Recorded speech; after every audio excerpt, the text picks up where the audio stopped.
dan saya pasti masuk surga. Itu konyolnya orang Kristen. Itu ajaran Kristen itu agak konyol itu, Pak Mandara. Kalau Islam lebih realistis, masih mudah-mudahan, timbang-timbang mana pahala, mana dosa tuh. Tapi orang Islam tuh gak berani bilang masuk surga pasti, masih mudah-mudahan masuk surga. Lebih realistis, gak tahu Tuhan masukin gua apa enggak. Orang Kristen ajarannya agak konyol, pasti masuk surga. Dan gua hebatnya tuh percaya yang ajaran Kristen. Ini yang mati nih bang. Ya aku demen.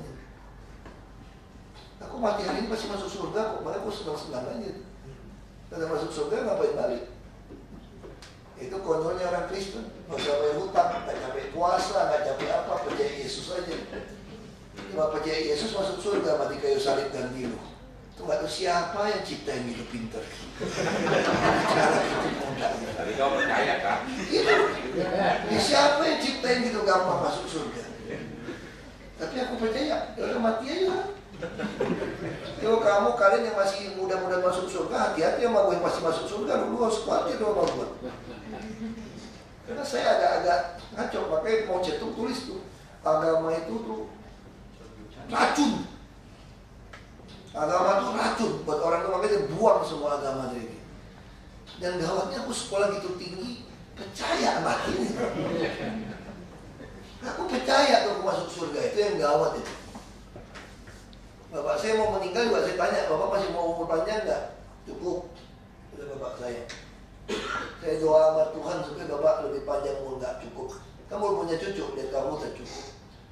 Bapak yakin nggak masuk surga? Dia diem. Terus cerita sama dia, terus saya yakin. Dan Bapak sampai surga, adik kita udah jemput tuh yang meninggal di bawah 12 tahun ini. Orang Islam bilang begitu. Dan saya percaya dia masuk surga, dia tertunggu. Ya kalau Bapak masuk gelap, terang itu Yesus jemput Bapak tuh. Itu percaya dia, percaya nggak percaya, ya udah pulang ke surga. Gitu aja udah. Makanya saya mungkin ini ajaran Kristen yang paling, kalau mau cetung punya pikiran, yang paling menyesatkan tuh Kristen punya ajaran itu, kita mau cetung. Orang mati nyanyi-nyanyi masuk surga, ini gimana nih orang itu? Mau cetung tuh sebel sekali tuh. Dulu dia nggak bisa terima, itu ajaran gila nih. Gimana percaya Yesus masuk surga? Dari mana lu ajaran kayak gitu? Nah, saya kasih tahu orang, saya agak kacau nih, gue percaya yang itu tuh. Gue itu agak kacaunya gue nih. Makanya gue kalau mati itu gue tunggu nih. Gue tunggu nih, mati itu, menarik itu. Saya tulis di pusara, mati adalah keuntungan.